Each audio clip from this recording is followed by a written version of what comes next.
Have you ever received a 1-star review at 11:30 p.m. on a Sunday and then laid awake staring at the ceiling until 4 a.m. planning some sort of Liam Neeson style revenge plot, only to realise the customer actually had a point?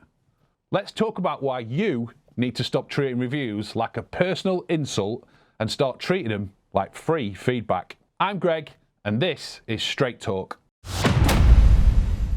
Today, we're breaking down the 3 ultimate review tactics that will build massive trust with your buyers before they even step foot on your forecourt. It'll save your sanity and honestly help you run a better business. Tactic number 1, sow the seed, don't beg at the handoff. You're either never mentioning reviews at all or you're doing some sort of desperate handoff, begging for a 5-star rating at the very end of the deal like a nervous puppy hoping for a treat. If you want to fix it, normalise feedback. From the moment that you say hello, mention how reviews help them find you in the first place and how their honest feedback helps you stay sharp. Plant the seed early, so by the time they take delivery, leaving a review feels like a natural victory lap of their buying journey, not a chore. Don't beg for reviews at the finish line. Weave them in to the starting grid. Tactic number 2, smash the perfection mirror. Go headache hunting. You're obsessed with maintaining a flawless 5 out of 5 record. You panic over a single bad review and you try to hide them from your customers the second they drive off the forecourt. If I see your dealership online with 400 reviews and every single one is a sparkling, tear-jerking 5-star masterpiece, I don't buy it. It looks like your mum, your cousin, or your dog wrote it. Buyers aren't stupid. They know humans run dealerships and humans occasionally make mistakes. Perfection is actually a bit suspicious. If you want to fix it, embrace the flaws and actively hunt for your headaches. Set up a rattle check, following up 14 days after delivery.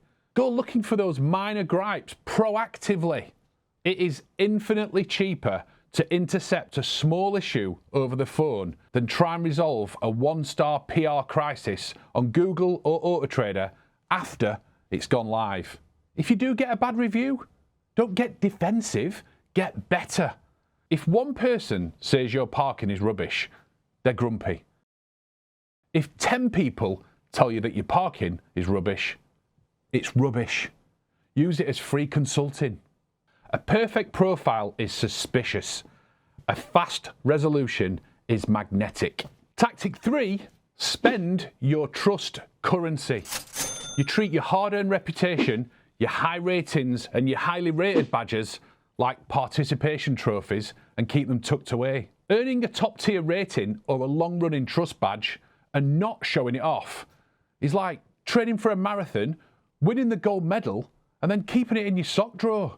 If you've got the credentials, why on earth are you keeping them a secret? Before a customer ever speaks to you, they're completing a trust jigsaw behind the scenes, scrolling your socials, checking your Autotrader page and Googling your name. Hand them the biggest piece of that jigsaw on a silver platter. Plaster your badges everywhere, on your email signatures, your website headers. Paint them on your physical office walls.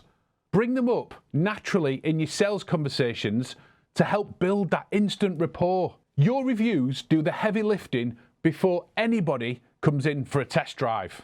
Look, if you're still treating reviews like a tick box exercise or some annoying chore, you are leaving cold, hard cash on the forecourt. Buyers are out there right now building their jigsaw puzzle of whether you're the retail hero or a cowboy.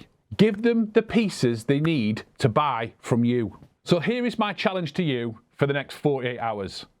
Go and look at your last 10 reviews and be honest with yourself. Are you begging at the handoff? Are you replying to the bad ones?